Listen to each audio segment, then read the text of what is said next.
Yankı defteri Mesnevi'de geliyor. Mesnevi defteri pencümde geliyor ki iblis vakti ki Allah Teala'nın dergahından kavullu diye sonra muhtelif dağıtları ona peş ediliyor insanın malhan gumrah etmeden için. Burada tagazat diye, kızıl ver diye, kumus ver diye, falan ver diye, falan ver diye. O nihayeten heleyi intikab ediptir diye şu kafir. Heleyle üstübelen cami'a nemet diye fesat yeriye Müslümanlığı. O yüzden bu gurunda aytmadı ki hava bir ne kadar örtüklü olsa, adetli olsa qaytam cami'a beter mi gödecek bolýar.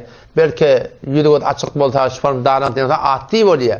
Toran bu zatda bilinmeýär. Sevaye yani dine diyanet kibirşin öyle bir haram zatlarından başka da bu Türkiye'de ezin bolup gördük. Şu tadı şu şaar badi. Kağıp tadı hiç kim bilenak, hiç kim gödenak. Ben dedim dur dedim.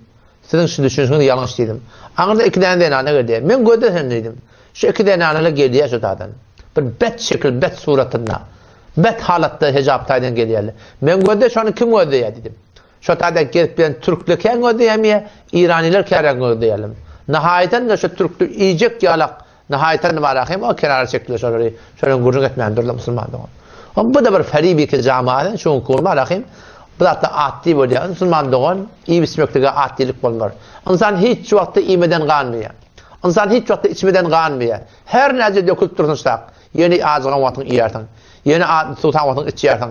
Yeni üşeýän wagtyň geýärtin. Bu bir tabii niyazlar iki insan Allah ta vücudyna goýupdyr. Muni halal suratynda, halal ýerine barakym etmek gerek.